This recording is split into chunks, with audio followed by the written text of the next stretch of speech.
Então, se eu for opinar a respeito da atual situação pela qual o Brasil passa, o Brasil e outras nações, né, pelo menos do Ocidente para cá, eu só posso me socorrer do pouco que eu sei, do pouco que eu aprendo, na minha experiência com a realidade, comigo mesmo, naquilo que eu aprendi e aprendo com o professor Olavo de Carvalho, naquilo que eu aprendo na leitura dos livros, pela leitura dos livros, no diálogo com amigos mais inteligentes do que eu.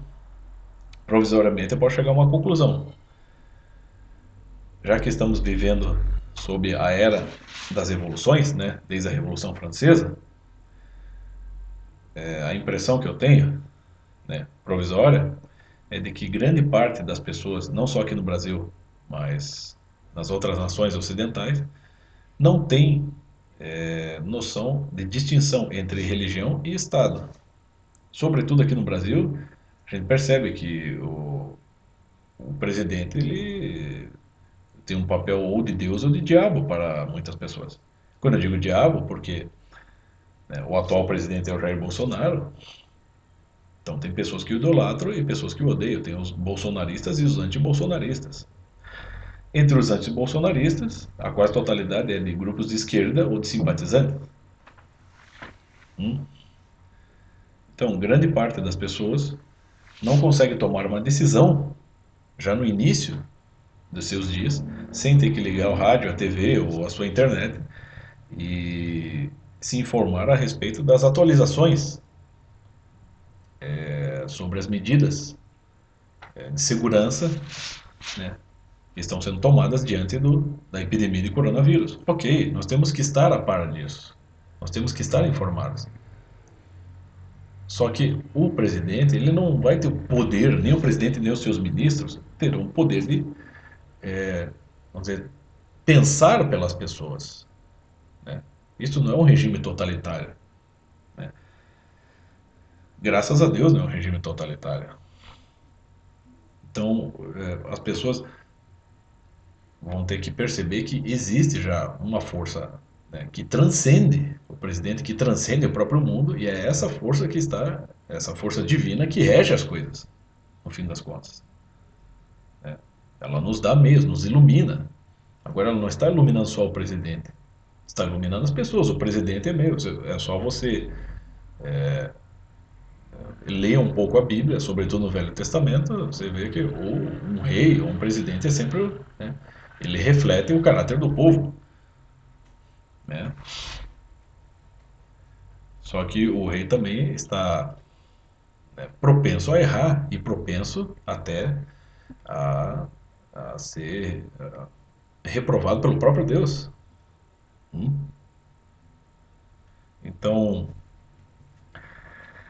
diante dessa crise, que é política, ideológica e uma crise de saúde pública, né, epidêmica, você vai ter aquelas pessoas que, vamos dizer assim, como aquelas que eu citei no vídeo passado, que são pessoas famosas que se expressam nas redes sociais, na TV ou pelo YouTube, e que se autodeclaram como amantes da humanidade, amantes da ecologia, que estão lutando contra o sistema.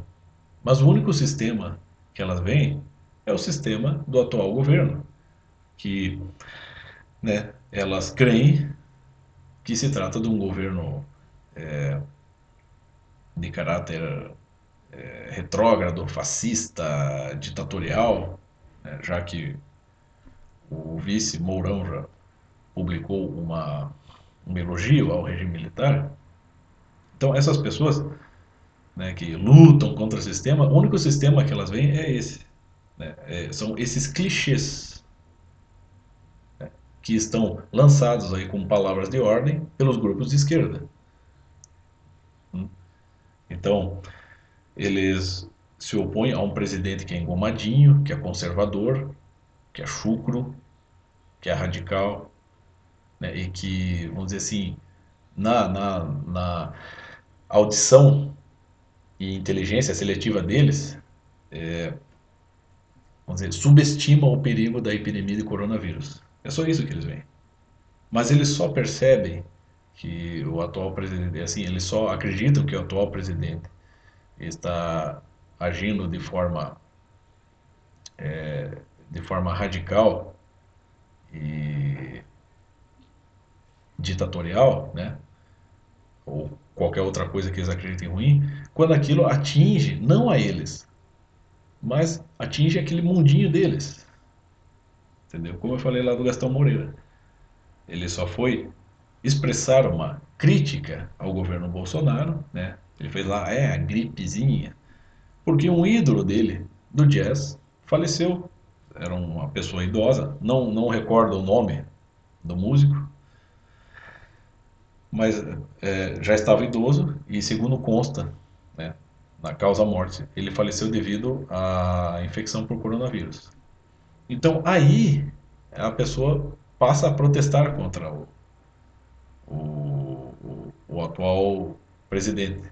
Mas até então, né, antes mesmo da epidemia do coronavírus, pessoas e mais pessoas, né, sobretudo as pessoas que vivem em periferia, pessoas de baixa renda, pessoas que não têm condições de se tratar ou que não têm mesmo, são ignorantes das condições em que vivem, estão morrendo, né, a rodo, seja por problemas de saúde, seja por doença, seja pelo crime, pela violência.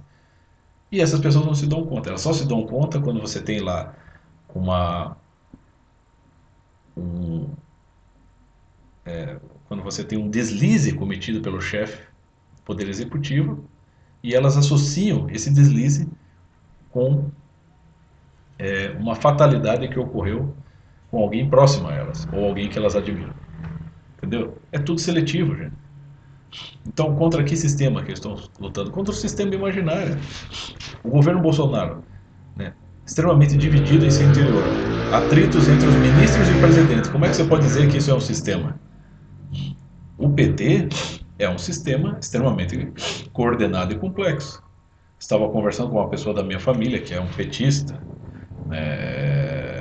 um petista assim convicto, mas que admite que o Lula errou. Eu falei para essa pessoa, de jeito nenhum. Lula nunca errou. Ele fez exatamente o que ele quis fazer ou o que ele planejou fazer junto com a cúpula petista. E tudo isso inclui não só os crimes que estão descritos nas pautas da Lava Jato, como corrupção institucional, corrupção cultural e corrupção na educação. Eles fizeram exatamente o que eles queriam. No governo Bolsonaro você não tem um sistema, porque ele está extremamente, ele está extremamente tenso por dentro, né? E existem os atritos entre os agentes do governo Bolsonaro. Então como é que isso pode ser um sistema? Não tem.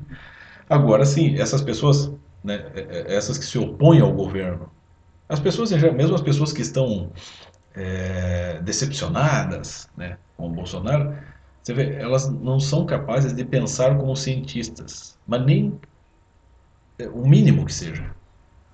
Elas não conseguem imaginar, pelo menos, considerar pelo menos 1% de que toda essa crise de epidemia de coronavírus seja um engodo, que tudo isso seja, né, uma farsa para se estabelecer uma engenharia social do Oriente para cá, já que a China é um país comunista. Hoje as coisas estão muito entremeadas, capitalismo com comunismo. Isso já estava acontecendo desde o início do século XX. Não é só o professor Olavo que explica, é só você estudar história do comunismo, das internacionais comunistas, é só você ler as obras do Karl Marx, de Lenin, por exemplo.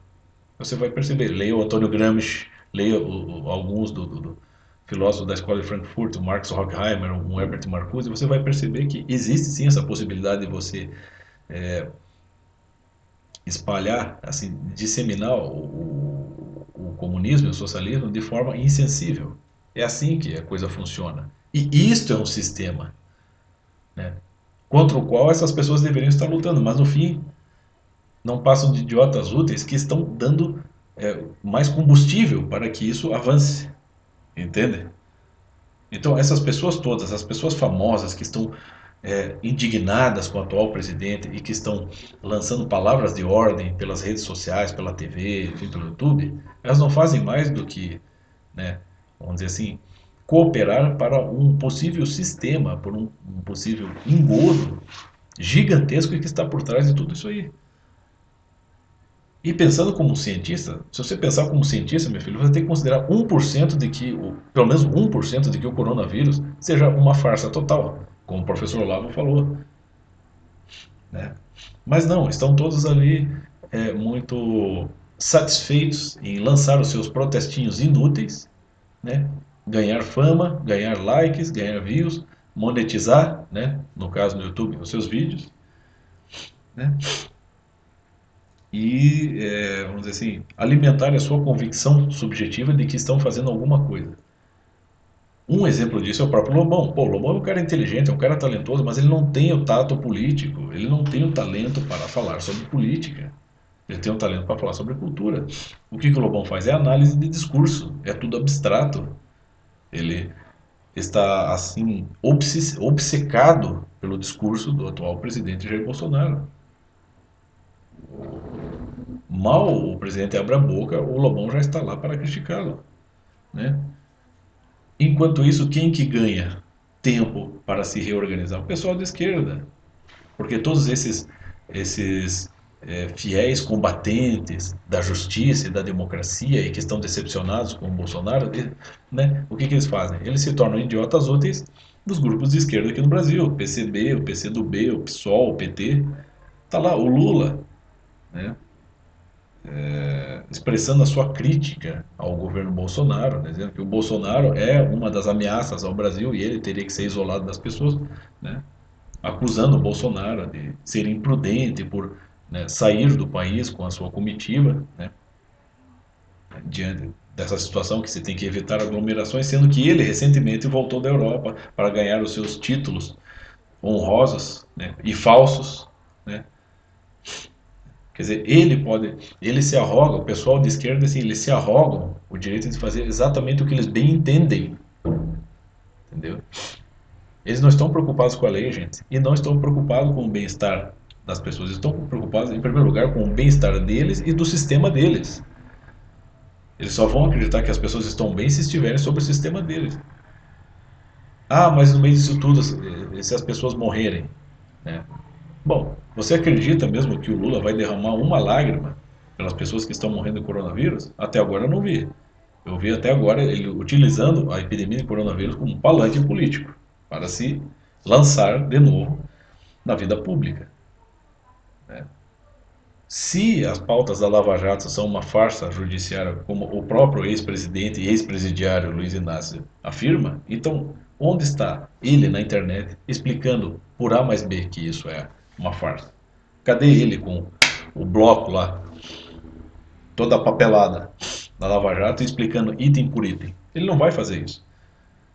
Ele vai lançar o seu discurso, né, que não passa de um conjunto de palavras de ordem, que é a sua autopromoção, né, a desmoralização do seu oponente, né, e a sujeição das pessoas a ele. É isso que ele pretende. Não pense que ele está preocupado com as pessoas. Aliás, até não fizeram um revival das declarações do Lula, né, quando ele insistia que os estádios eram mais importantes que hospitais. Você pensa que ele vai recorrer a esse expediente e vai admitir que ele também subestimou a situação? Não, ele não vai fazer isso. Ele vai fingir que isso não acontece e vai se expressar ao público como um benemérito que está sendo injustiçado. Quando a pessoa que está sendo injustiçada é a pessoa que está ocupando a cadeira do poder executivo, que só está tomando na cabeça, por mais erros que cometa, né? Então não tem como as pessoas estar lutando, esse pessoal que se opõe ao governo Bolsonaro, sejam os esquerdas, sejam os isentões, sejam as pessoas que estão decepcionadas, eles não podem estar lutando contra um sistema, porque esse sistema já está dividido por dentro, né? Eles estão sendo apenas bucha de canhão para um possível retorno de mais um partido comunista socialista disfarçado na, na, no poder executivo. É só, entendeu? Essas pessoas, assim, o senso científico das pessoas aqui no Brasil é muito baixo, ele é muito pequeno, gente. Da maioria das pessoas. Elas não conseguem perceber que tudo isso pode ser um engodo. Elas não conseguem considerar 1% disso. né? E então elas se tornam dependentes, ou elas se tornam a favor ou contra o governo. Essas pessoas que não têm esse bom senso, que não têm essa capacidade de equilibrar, não têm essa capacidade de observar a situação, né, com mais isenção e com mais calma, com presença de espírito, né, ela só tem duas opções: ou se ajoelhar diante do presidente ou se opor a ele radicalmente, como se fosse Deus ou o diabo. E vão considerar que a única coisa que o único sistema que está mantendo a situação ou que está destruindo a situação é o sistema do atual governo, né? E não consegue pensar nada para além disso. Inclusive a sua fé em Deus está abaixo da fé no presidente. Essas pessoas que ainda idolatram o presidente.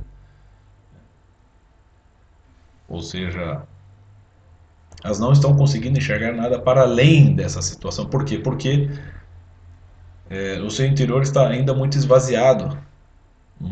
Elas estão descuidaram, não estou falando da subjetividade, estou falando da sua vida interior, da sua consistência interior, da sua capacidade de lidar com a realidade, independentemente de quem esteja no poder executivo, né? De estar atentas à iluminação divina, né? Não são capazes de perceber isso. Pensa assim, todos esses memes, esses posts engraçados que saem por aí, não sei o que fazer nessa quarentena, aí as pessoas publicando um monte de bobagem, um monte de porcaria que ficam aprontando no interior das suas casas. Tá, beleza, isso é muito divertido, mas pode ter certeza, isso aí, para estrategistas de esquerda que pretendem, né, engendrar um poder aí global, é um prato cheio. O que eles mais querem é que isso aconteça. Fala, não, pode, é isso mesmo. Faz brincadeira, esquece a sua vida interior. Faz só brincadeira, né? Amanhã, ou depois, né, que diz o meu pai, um regime totalitário assim instala aí, bate na tua porta, meu filho, aí você vai ter o que fazer o dia todo. E aí de você se você reclamar. Você vai ver o que é bom para tosse. Toma cuidado, gente. Siga esse exemplo, não gosto do professor Olavo, ok, mas sigam pelo menos este exemplo dele. Fortaleça-se por dentro, em primeiro lugar, né? E não se adapte às condições, adapte as condições a você. Você tem que saber se impor com inteligência, né? Então, aqui, só para concluir, deixa eu ler um trechinho da Política, de Aristóteles, só para dar uma ideia aqui. Para vocês verem como, né, mesmo um presidente, ele é muito limitado para poder solucionar todos os problemas da sua vida. No que se refere ao governo político e real, dizem que quando um homem governa só e com autoridade própria, o governo é real, ou seja, a autoridade do rei. E, sendo pelos termos da Constituição do Estado alternadamente senhor e súdito, o governo é político. Acho que é bem fácil de distinguir sobre qual governo estamos vivendo, não é? É isso aí.